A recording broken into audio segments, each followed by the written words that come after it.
Hello दोस्तों, welcome to my channel Ravi Gyan series. तो कैसे हैं आप लोग? उम्मीद करते हैं ठीक ही होंगे। दोस्तों, आप सभी से रिक्वेस्ट है कि प्लीज़ चैनल पर पहली बार आएँ तो चैनल को सब्सक्राइब करके अपने भाई को सपोर्ट करें। तो स्टार्ट करते हैं। आज हम पढ़ने वाले हैं क्लास 10 के हिंदी के गद्य खंड में संकलित महत्वपूर्ण लेखक का जीवन परिचय, जो कि लगभग हर वर्ष पूछा ही जाता है। तो चलिए देखते हैं कौन सा है आज। आचार्य रामचंद्र शुक्ल। क्या है? आचार्य रामचंद्र शुक्ल। तो चलिए स्टार्ट करते हैं। आचार्य रामचंद्र शुक्ल का जन्म सन 1884 में बस्ती जिले के अगोना नामक ग्राम में हुआ था। आचार्य रामचंद्र शुक्ल का जन्म सन 1884 में बस्ती जिले के अगोना नामक ग्राम में हुआ था। आप ऐसे बार बार दोहराते रहिए, याद हो जाएगा। आचार्य रामचंद्र शुक्ल का जन्म सन 1884 में बस्ती जिले के अगोना नामक ग्राम में हुआ था। इनके पिता का नाम चंद्रबली शुक्ल था। इनके पिता का नाम चंद्रबली शुक्ल था। फिर से देखिए, आचार्य रामचंद्र शुक्ल का जन्म सन 1884 में बस्ती जिले के अगोना नामक ग्राम में हुआ था। इनके पिता का नाम चंद्रबली शुक्ल था। इनके पिता का नाम चंद्रबली शुक्ल था। इनकी प्रारंभिक शिक्षा दीक्षा इनके पिता के पास राठ तहसील नामक ग्राम में हुई थी। इनकी प्रारंभिक शिक्षा जो थी इनके पिता के पास राठ तहसील नामक ग्राम में हुई थी। फिर से देखिए एक बार। आचार्य रामचंद्र शुक्ल का जन्म सन 1884 में बस्ती जिले के अगोना नामक ग्राम में हुआ था। इनके पिता का नाम चंद्रबली शुक्ल था। इनकी प्रारंभिक शिक्षा दीक्षा इनके पिता के पास राठ तहसील नामक ग्राम में हुई थी। FA इंटरमीडिएट में आने पर इनकी शिक्षा में बाधा उत्पन्न हुई। FA इंटरमीडिएट में आने पर इनकी शिक्षा में बाधा उत्पन्न हुई तथा गणित में कमज़ोर होने के कारण ये आगे नहीं पढ़ सके। गणित में कमज़ोर होने के कारण ये आगे नहीं पढ़ सके। फिर से देखिए, आचार्य रामचंद्र शुक्ल का जन्म सन 1884 में बस्ती जिले के अगोना नामक ग्राम में हुआ था। इनके पिता का नाम चंद्रबली शुक्ल था। इनकी प्रारंभिक शिक्षा दीक्षा इनके पिता के पास राठ तहसील नामक ग्राम में हुई थी। FA इंटरमीडिएट में आने पर इनकी शिक्षा में बाधा उत्पन्न हुई तथा गणित में कमज़ोर होने के कारण ये आगे नहीं पढ़ सके। उसके बाद इन्होंने सरकारी नौकरी की, किंतु स्वाभिमान के कारण इन्होंने सरकारी नौकरी छोड़ दी और कुछ समय के लिए मिर्ज़ापुर के ही मिशन स्कूल में चित्रकला के अध्यापक के रूप में कार्य किया। फिर से देखिए, उसके बाद इन्होंने सरकारी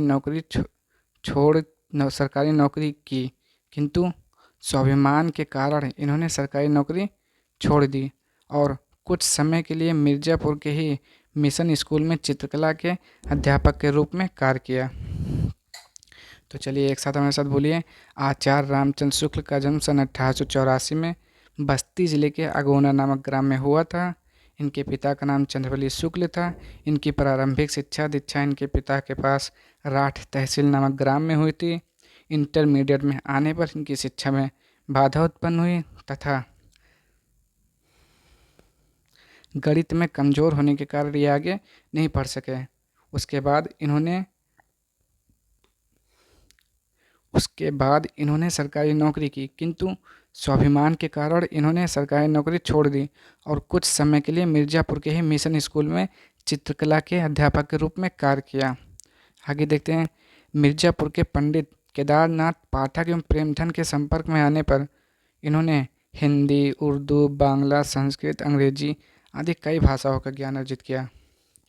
मिर्ज़ापुर के पंडित केदारनाथ पाठक एवं प्रेमधन के संपर्क में आकर इन्होंने हिंदी, उर्दू, बांग्ला, संस्कृत, अंग्रेजी आदि कई भाषाओं का ज्ञान अर्जित किया। हिंदी साहित्य में शुक्ल जी का प्रवेश निबंधकार तथा कवि के रूप में हुआ। हिंदी साहित्य में शुक्ल जी का प्रवेश निबंधकार तथा कवि के रूप में हुआ तथा नाट्य रचना में भी उनकी विशेष रुचि रही है। तो ऐसे पढ़ लीजिए कि हिंदी साहित्य में शुक्ल जी का प्रवेश निबंधकार तथा कवि के रूप में हुआ और नाट्य रचना में भी उनकी रुचि थी। शुक्ल जी को हिंदी साहित्य के जगत में आलोचना का सम्राट कहा जाता है। ये एक पॉइंट लिख दीजिएगा, बहुत इंपॉर्टेंट है। शुक्ल जी को हिंदी साहित्य के जगत में आलोचना का सम्राट कहा जाता है। फिर से एक बार पूरा रिवीजन कर लेते हैं। आचार्य रामचंद्र शुक्ल का जन्म सन 1884 में बस्ती जिले के अगोना नामक ग्राम में हुआ था। इनके पिता का नाम चंद्रवली शुक्ल था। इनकी प्रारंभिक शिक्षा दीक्षा इनके पिता के पास राठ तहसील नामक ग्राम में हुई थी। FA इंटरमीडिएट में आने पर इनकी शिक्षा में बाधा उत्पन्न हुई तथा गणित में कमज़ोर होने के कारण ये आगे नहीं पढ़ सके।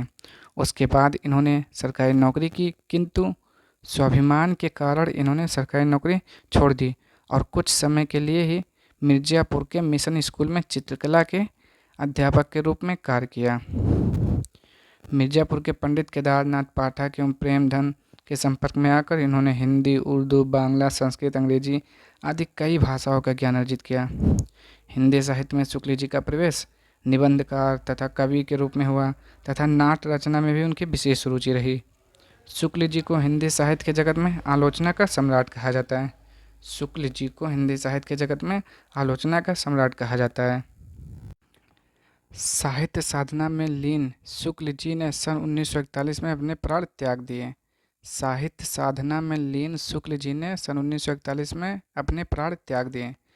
अब इनकी कुछ रचनाएं देख लेते हैं। आचार्य रामचंद्र शुक्ल की प्रमुख रचनाएं निम्न हैं: चिंतामणि, रश्मिमांसा, त्रिवेणी, अभिमन्युवध, 11 वर्ष का समय, आनंद कादम्बनी आदि।